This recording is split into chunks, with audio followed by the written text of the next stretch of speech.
पशुओं को मिलेगा प्यार और मिल्को मोर पशु आहार तो दूध बहेगा, मुनाफा बढ़ेगा। मिल्को मोर पशु आहार। खुदी को आजमाया है तो ये अंदाज आया। तुम में भी मैं हूँ शुद्ध प्लस। नमस्कार, आप देख रहे हैं लोकमंच न्यूज और मैं आपके साथ प्रियंका राजपूत। बात करेंगे सुल्तानपुर की। यूपी में होने वाले 2022 के चुनाव को लेकर सभी दलों के प्रत्याशी जहां अपनी अपनी रणनीति बनाकर विधानसभा क्षेत्रों में जाकर जनता से वोट मांग रहे हैं और अपने पाले में लाने की कोशिश करते हुए नजर आ रहे हैं, तो वहीं सुल्तानपुर जनपद की जयसिंहपुर विधानसभा सीट से जिस पार्टी का विधायक चुनाव जीतता है उसी की सरकार बनी है, ऐसा टोटका कहा जाता है। 2012 में सपा से विधानसभा से चुनाव जीतकर अरुण वर्मा सदन के सबसे कम उम्र के विधायक बने और इस बार सदन जयसिंहपुर विधानसभा में समाजवादी पार्टी ने उन्हें फिर से उम्मीदवार घोषित किया है। 2022 के इस चुनाव में अगर अरुण वर्मा फिर से विधायक बने तो क्षेत्र का विकास किस तरह से करेंगे, इन्हीं सब बातों को लेकर हमारे यूपी ब्यूरो चीफ ने खास बातचीत की। क्या कुछ कहा, सुनिए। और लगातार सभी पार्टियों के प्रत्याशी अब चुनाव मैदान में उतर चुके हैं। इस वक्त हम विधानसभा जयसिंहपुर में सदर में है, जहां पर एक टोटका भी माना जाता है कि यहां जिसके विधायक जीतते हैं उसी की सरकार बनती है। बात करें अगर 2012 की, तो 2012 में अरुण वर्मा जी विधायक बने थे और सरकार सपा की बनी थी। इसके बाद बीजेपी के विधायक सीताराम वर्मा ने जीत हासिल की और यूपी में सरकार बीजेपी की बनी। हमारे साथ मौजूद हैं इस वक्त सदर विधानसभा के अरुण वर्मा जी, जिनसे बात करते हैं कि क्या है जो यहाँ के जो विधायक जीतता है, सबसे पहले बताएं कि उसी की सरकार बनती, क्या लगता है? देखिए, ये काफी दिनों से चला आ रहा है कि जो यहाँ से जीतता है उसकी सरकार बनती है और हम लोग पूरा क्षेत्र में घूम रहे हैं। यहाँ की जनता इस बार मन बनाया है कि समाजवादी पार्टी की सरकार बनाने को, और जिस तरह से सहयोग समर्थन समाजवादी पार्टी को मिल रहा है, निश्चित ही आने वाले 2022 में जब 10 मार्च को काउंटिंग होगी तो यहाँ से समाजवादी पार्टी जीतेगी और उत्तर प्रदेश में माननीय अखिलेश यादव जी फिर मुख्यमंत्री बनेंगे। पिछली बार जो है आप चुनाव लड़े थे और काफी काम भी ऐसा लोग कह रहे हैं कि कराया गया था, फिर जो है अब इस बार चुनाव लड़ रहे हैं, तो क्या लक्ष्य रखा है आपने? देखिए, एक नारा बीजेपी वालों का है, फर्क साफ है, तो यह लागू होता है खुद बीजेपी वाले के ऊपर कि फर्क साफ है। हम लोगों ने बिरसिनपुर में 100 बेड का हॉस्पिटल बनवाया और 5 साल हो गए अस्पताल बने हुए। यहाँ के डॉक्टर ने आज तक जो है उसमें एक भी डॉक्टर की व्यवस्था नहीं कर पाई यहाँ के विधायक जी ने। और हमारे क्षेत्र के सड़कों का वो खस्ता हाल है, किधर भी चले जाइए आपको टूटी हुई सड़कें मिलेंगी। हमने पिछले 5 साल में जब मैं विधायक था जितनी सड़कें बनवाई थी, आज तक वर्तमान विधायक और भारतीय जनता पार्टी सरकार ने उसको मरम्मत नहीं करा पाई। राजकीय ITI कॉलेज हमने सहारनपुर में बनवाया था, आज बनके तैयार है, लेकिन आज तक चालू नहीं हो पाया। ऐसे बहुत सी परियोजनाएं हम लोग लाए थे, बहुत सी योजनाएं लाए थे जो जनता हित में और सीधे जनता से जुड़ी हुई थी। आज तक कोई काम पूरा नहीं हुआ और इस सरकार का जाने का वक्त आ गया है। और यही नहीं, पूरे विधानसभा के साथ साथ जनपद सुल्तानपुर में इस बार 5 सीट समाजवादी पार्टी जीतने जा रही है। और उसके साथ साथ उत्तर प्रदेश में जिस तरह का माहौल है, इस बार चुनाव कोई प्रत्याशी नहीं लड़ रहा है, इस बार चुनाव यहाँ की आम जनता लड़ रही है।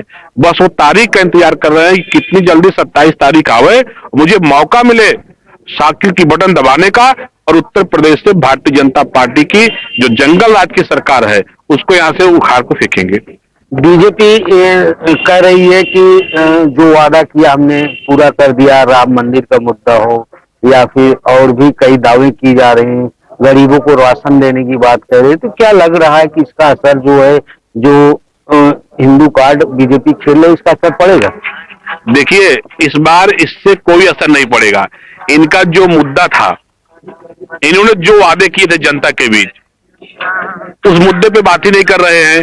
इन्होंने कहा था कि हम किसानों की आमदनी दुगना करेंगे, इस पे इन्होंने कोई बात नहीं किया। इन्होंने कहा था कि हम नौजवानों को रोजगार देंगे, इस पे ये कोई बात नहीं करते थे। इन्होंने कहा था कि हम भ्रष्टाचार खत्म करेंगे, इन्होंने भ्रष्टाचार पे नहीं बोलते हैं। इन्होंने कहा था कि हम विकास करेंगे, विकास पे नहीं बोलते हैं। इन्होंने कहा था महंगाई कम करेंगे, महंगाई पे नहीं बात करते हैं। इन्होंने कहा था देश के प्रधानमंत्री जी ने कहा था 2014 में कि हमारी सरकार बना दीजिए, हम महंगाई 100 दिन के अंदर कम कर देंगे, हमें सिर्फ 100 दिन आप दे दीजिए।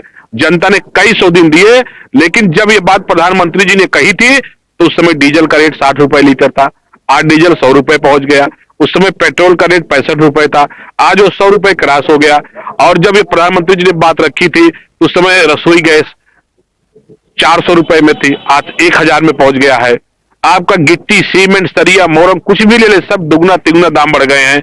और जो प्रधानमंत्री जी ने कहा था कि जब आप लोग वोट देने जाइएगा तो गैस सिलेंडर को प्रणाम करके जाइएगा, याद रखिएगा गैस कितनी महंगी है। इस बार हम अपने क्षेत्र की जनता से कहते हैं कि जब वोट देने जाइएगा तो गैस सिलेंडर को प्रणाम करिएगा कि 1000 गैस हो गया है, इसको मोटरसाइकिल की टंकी को प्रणाम करके जाइएगा, जहां 100 रुपए में 2 लीटर 1.5 लीटर तेल मिलता था, 100 रुपए में 1 लीटर तेल नहीं मिलता है। तो यहाँ की जनता ने मन बना लिया है और भारतीय जनता पार्टी ने कुछ नहीं किया। अगर ये काम किए होते तो आज देश के प्रधानमंत्री, गृह मंत्री अमित शाह जी को घर घर जाके वोट न मांगना पड़ता। और आज भारतीय जनता पार्टी के नेता नारा देते हैं कि अब की बार 300 पार, लेकिन आप भी मीडिया से जो ये गांव जा रहे हैं, गांव उनके नेता घुस नहीं पा रहे हैं। भारतीय जनता पार्टी के नेताओं को लोग काला झंडा दिखा रहे हैं, मुर्दाबाद नारे लगा रहे हैं। अभी आपने देखा डिप्टी सीएम केशव मौर्य जी गए थे, उनके यहाँ क्षेत्र में वहां लोगों ने मुर्दाबाद नारा लगाया। अभी एक एमएलसी वहां गए थे, उनको गांव में घुसने नहीं दिया। तो जनता गांव में इतना त्रस्त है भाजपा के, अगर कोई भाजपा का झंडा लगा के जा रहा तो गांव में जनता घुसने नहीं दे रही है। और ये भाजपा नेता को दिखाई नहीं दे पा रहा है। इनको अभी भी जो है रात हो गई, लेकिन उनको रात में दिन नजर आ रहा है। ये अभी इनको वही पुरानी बात आ रही 300 पार, ये 300 पार नहीं, इस बार ये 50 सीट के अंदर आ जाएंगे। और आप सोचो, आज तक टिकट नहीं डिक्लेयर कर पा रहे हैं, क्योंकि इस बार भारतीय जनता पार्टी में आपसी में ही बहुत बड़ी लड़ाई है। और इस बार सभी जात धर्म के लोग वोट देने समाजवादी पार्टी को जा रहे हैं। इस बार चुनाव लोग, माननीय अखिलेश यादव जी ने वादा किया था 2012 में, हम लोगों ने वादा किया था हम लैपटॉप बांटेंगे, हमने लैपटॉप बांट दिखा दिया। हमने वादा किया था हम कन्या विद्या धन देंगे, हमने कन्या विद्या धन दिया। हमने बेरोजगारी भत्ता बांटा, हमने नहरों सिंचाई फ्री किया। और सोचिए, और इस बार भी वादा माननीय अखिलेश यादव जी ने कहा कि हमारी सरकार आएगी तो बिजली का को फ्री में देंगे, 300 बिजली फ्री कर देंगे, कर्मचारियों की पेंशन बहाल करेंगे। बहुत सी सारी घोषणाएं हम लोग की है। और जनता को यह विश्वास है कि भाजपा जो कहती है उसका उल्टा करती है। और अगर किसी में विश्वास है सिर्फ एक नेता पे, माननीय अखिलेश यादव जी पे, कि जो समाजवादी पार्टी के लोग और माननीय अखिलेश यादव जी कहेंगे उसको निश्चित पूरा होगा। इसीलिए आज पूरे प्रदेश में समाजवादी पार्टी के पक्ष में माहौल है और जनता खड़ी है और जनता चुनाव लड़ रही है।